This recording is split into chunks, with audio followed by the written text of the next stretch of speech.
कहानी है रामपुर गांव की, जहां के मर्द महिलाओं को हमेशा नीचा दिखाने की कोशिश में रहते। अरे अभी तक खाना नहीं आया, क्या मुझे एक और शादी करने की जरूरत है? नहीं जी नहीं, ऐसा मत करना, वरना मैं कहाँ जाऊंगी। खाना लेकर मैं अभी आई जी। गांव की पंचायत में भी फैसले हमेशा औरतों के खिलाफ ही रहते। मैं जो फैसला सुनाता हूँ वो भगवान की आज्ञा होती है। इस लड़के ने अपने मन से शादी करके अच्छा नहीं किया। लड़के को घर भेज दो और इसकी शादी इसकी जाति की किसी लड़के से करवा दो, लेकिन ये लड़के, इसे तो गांव के बाहर निकाल दो। नहीं नहीं जमींदार साहब, ये क्या बोल रहे हैं? ऐसा नहीं हो सकता। मेरी बेटी मासूम है, इसे अच्छे बुरे की समझ नहीं है। अरे कहाँ जाएगी ये बेचारी? कहाँ जाएगी? इतनी चिंता है तो पूरे परिवार का गांव निकाला कर देते हैं। बेचारे पूरे बसे बसाए परिवार को गांव छोड़ना पड़ता है। चाहे जो हो, अगर बेटियों को कंट्रोल नहीं कर सकते तो गांव में रहने का कोई मतलब नहीं है। यहाँ औरतों को दब कर रहना होगा। कोई भी अपने हिसाब से कुछ नहीं कर सकता, सब ईश्वर की मर्जी से ही होगा। तभी गांव का एक आदमी दौड़ा दौड़ा आता है। सरपंच साहब, जमींदार साहब, वो कालिया है ना, उसकी बेटी पढ़ने के लिए शहर जा रही है। अच्छा, ये कब हो गया? और कालिया की हिम्मत कैसे हो गई ऐसा करने की? लेकर आओ उसे और उसकी बेटी को। बस फिर क्या था, हाजिर हो जाते हैं कालिया और उसकी बेटी सरपंच के सामने। और कालिया, ये क्या सुनने में आ रहा है? बेटी को इंजीनियर बना रहा है तू? और ये बता, गांव में तो स्कूल नहीं है, फिर कहां से इतनी क्लास पास कर गई तेरी बेटी? राधा, जो कि कालिया की बेटी है, उसे लगता है कि सरपंच उसकी तारीफ कर रहे हैं। सरपंच जी, मैंने ऑनलाइन पढ़ाई की है, डिस्टेंस लर्निंग से। सभी में मैंने अच्छे नंबर पाए हैं, जिसे देखते हुए शहर की इंजीनियरिंग कॉलेज में मुझे स्कॉलरशिप मिली है। वाह जी वाह, क्या होती है ये? पहले तो ये बताओ, फिर आगे की बात करते हैं। पूरा गांव राधा की बात सुन रहा था और राधा बोलती जा रही थी। तो ऐसे मैं फ्री में एक अच्छी शिक्षा लेकर गांव में जो कुछ परेशानियां हैं, जैसे बिजली, पानी और इंटरनेट जैसी समस्याओं के लिए काम करूंगी। मैं गांव को शहर से जोड़ने के लिए पुल का निर्माण करवाने का प्रस्ताव रखूंगी। मुझे पूरी उम्मीद है कि जल्द ही हमारा गांव भी तरक्की की राह पर चल पड़ेगा। राधा की बात सुनकर सारे गांव वाले ताली बजाने लगते हैं। सरपंच को समझ नहीं आता कि वो क्या करे। चुप रह नादान लड़की, गांव के खिलाफ जाने के लिए तुझे गांव से बेदखल कर दिया जाएगा, वो भी पूरे परिवार के साथ। और हाँ, अगर ठीक से गांव में रहना चाहती है तो ये पढ़ाई लिखाई छोड़ दे। हम तेरे लिए गांव का कोई होनहार लड़का देखेंगे। तभी गांव का एक आदमी बोल पड़ता है। अरे नहीं नहीं सरपंच जी, राधा बिटिया जो बता रही है, अगर वैसा हो जाए तो हम लोगों को पैसा कमाने के लिए बाहर नहीं जाना पड़ेगा। हाँ जी, और ना ही कोसों दूर पानी के लिए भटकना पड़ेगा। हमारे बच्चे भी अच्छी पढ़ाई कर सकेंगे और आगे बढ़ेंगे, ना कि हमारी तरह खेती करते बैठेंगे। क्यों गांव वालों, राधा बिटिया का साथ देना चाहिए ना। सरपंच देखता है कि गांव राधा के साथ है तो वो चुप हो जाता है। वो घर आकर अपने सलाहकार से बात करता है, जो बहुत ही चालाक किस्म का इंसान होता है। अरे सरपंच साहब, आपको बहुत ही होशियारी से काम लेना पड़ेगा। एक बार गांव तरक्की कर गया, यहाँ के बालक पढ़ लिए तो कोई ना पूछेगा आपको। और फिर ये जो बेटा और बेटी है ना आपके, इनको भी आम लोगों की तरह ही जीवन जीना होगा। हाँ, लेकिन करे तो क्या करे?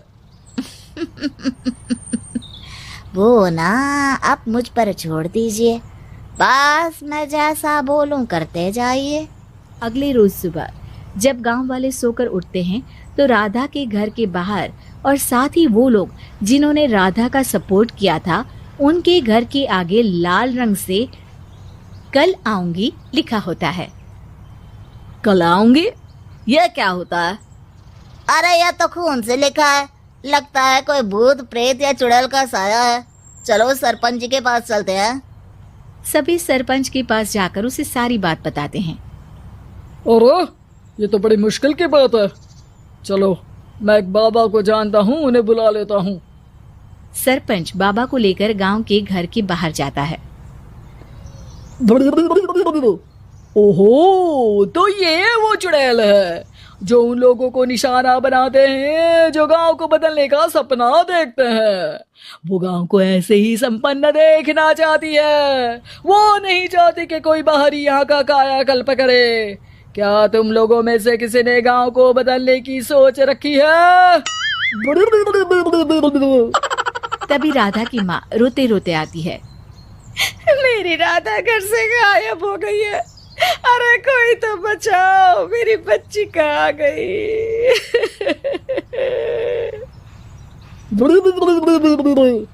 ले गई वो चुड़ैल, तेरी बच्ची को ले गई।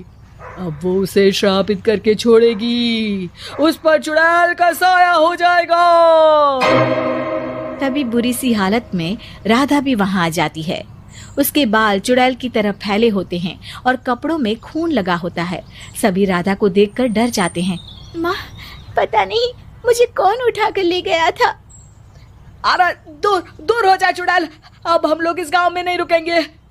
अरे कैसे बातें कर रहे हैं आप? कल तो आप मेरे भरोसे गांव का हुलिया बदलने, अपने बच्चों को पढ़ाने और तरक्की उन्नति की बात कर रहे थे, तो आज क्या हो गया आपको? ये फिर तुम लोगों को बहकाएगी। ये चुड़ैल गांव में आ चुकी है, ऐसे ही ये तुम्हारे घर के बच्चों को भी ले जाएगी। गांव वाले राधा को गांव से बाहर निकाल देते हैं। उसके माँ बाप रोते रहते हैं, लेकिन गांव वाले नहीं मानते। मैं भी अपनी बहन के साथ गांव के बाहर रहूंगा, लेकिन वो पढ़ाई नहीं छोड़ेगी। वहीं सरपंच के घर पर सलाहकार कहता है। देखा, सांप भी मर गया और लाठी भी नहीं टूटी। लेकिन अगले ही दिन सरपंच के घर के बाहर भी वही शब्द लिखे होते हैं। और फिर सरपंच की बीवी कहती है, हमारी बेटी को किसी ने अगवा कर लिया है। तभी राधा का भाई वहां आ जाता है।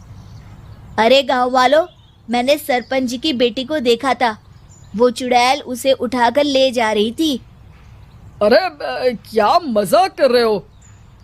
नहीं नहीं सरपंच जी, आप नहीं जानते। वो चुड़ैल अब आपकी बेटी में आ जाएगी, जैसे राधा के अंदर आ गई थी।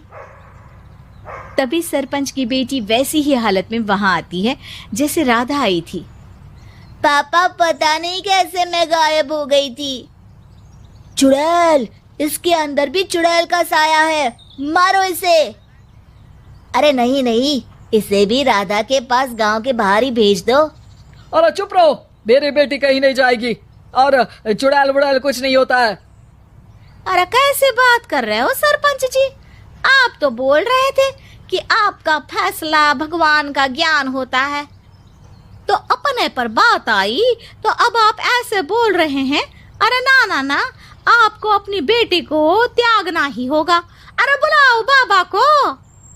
राधा का भाई बाबा को ले आता है, जिसे अब गांव वालों के डर के कारण सच बोलना पड़ता है।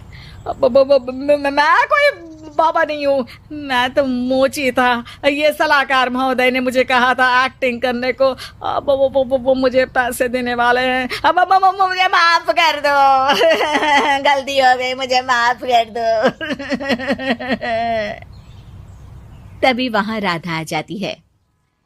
देखा सरपंच जी, जब गांव के बच्चे साक्षर होंगे तो आप जैसे लोगों की चालाकी नहीं चलेगी।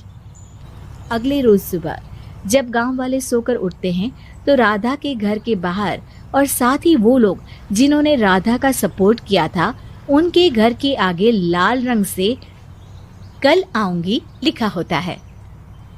कल आऊंगी, यह क्या होता है? अरे यह तो खून से लिखा है, लगता है कोई भूत प्रेत या चुड़ैल का साया है। चलो सरपंच जी के पास चलते हैं। सभी सरपंच के पास जाकर उसे सारी बात बताते हैं।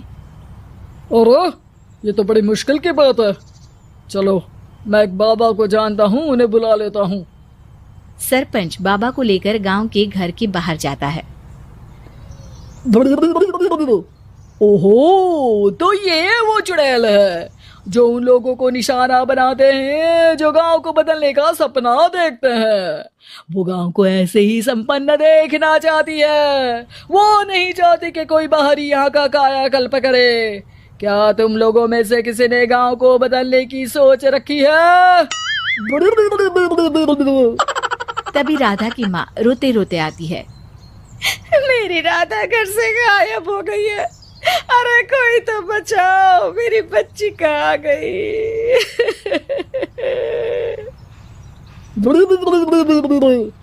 ले गई वो चुड़ैल, तेरी बच्ची को ले गई। अब वो उसे श्रापित करके छोड़ेगी। उस पर चुड़ैल का साया हो जाएगा। तभी बुरी सी हालत में राधा भी वहां आ जाती है। उसके बाल चुड़ैल की तरह फैले होते हैं और कपड़ों में खून लगा होता है। सभी राधा को देखकर डर जाते हैं। माँ, पता नहीं मुझे कौन उठा कर ले गया था। अरे दूर दूर हो जा चुड़ैल, अब हम लोग इस गांव में नहीं रुकेंगे। अरे कैसे बातें कर रहे हैं आप? कल तो आप मेरे भरोसे गांव का हुलिया बदलने, अपने बच्चों को पढ़ाने और तरक्की उन्नति की बात कर रहे थे, तो आज क्या हो गया आपको? ये फिर तुम लोगों को बहकाएगी। ये चुड़ैल गांव में आ चुकी है। ऐसे ही ये तुम्हारे घर के बच्चों को भी ले जाएगी। गांव वाले राधा को गांव से बाहर निकाल देते हैं। उसके माँ बाप रोते रहते हैं, लेकिन गांव वाले नहीं मानते। मैं भी अपनी बहन के साथ गांव के बाहर रहूंगा, लेकिन वो पढ़ाई नहीं छोड़ेगी। वहीं सरपंच के घर पर सलाहकार कहता है। देखा, सांप भी मर गया और लाठी भी नहीं टूटी। लेकिन अगले ही दिन सरपंच के घर के बाहर भी वही शब्द लिखे होते हैं। और फिर सरपंच की बीवी कहती है, हमारी बेटी को किसी ने अगवा कर लिया है। तभी राधा का भाई वहां आ जाता है। अरे गांव वालों, मैंने सरपंच जी की बेटी को देखा था। वो चुड़ैल उसे उठाकर ले जा रही थी। अरे क्या मजाक कर रहे हो? नहीं नहीं सरपंच जी, आप नहीं जानते। वो चुड़ैल अब आपकी बेटी में आ जाएगी, जैसे राधा के अंदर आ गई थी। तभी सरपंच की बेटी वैसी ही हालत में वहां आती है जैसे राधा आई थी। पापा, पता नहीं कैसे मैं गायब हो गई थी। चुड़ैल, इसके अंदर भी चुड़ैल का साया है, मारो इसे। अरे नहीं नहीं, इसे भी राधा के पास गांव के बाहर ही भेज दो। अरे चुप रहो, मेरी बेटी कहीं नहीं जाएगी और चुड़ैल बुड़ैल कुछ नहीं होता है। अरे कैसे बात कर रहे हो सरपंच जी? आप तो बोल रहे थे कि आपका फैसला भगवान का ज्ञान होता है, तो अपने पर बात आई तो अब आप ऐसे बोल रहे हैं। अरे ना ना ना, आपको अपनी बेटी को त्यागना ही होगा। अरे बुलाओ बाबा को। राधा का भाई बाबा को ले आता है, जिसे अब गांव वालों के डर के कारण सच बोलना पड़ता है। मैं कोई बाबा नहीं हूँ, मैं तो मोची था। ये सलाहकार महोदय ने मुझे कहा था एक्टिंग करने को। अब वो मुझे पैसे देने वाले हैं। अब मुझे माफ कर दो। गलती हो गई, मुझे माफ कर दो। तभी वहां राधा आ जाती है। देखा सरपंच जी, जब गांव के बच्चे साक्षर होंगे तो आप जैसे लोगों की चालाकी नहीं चलेगी।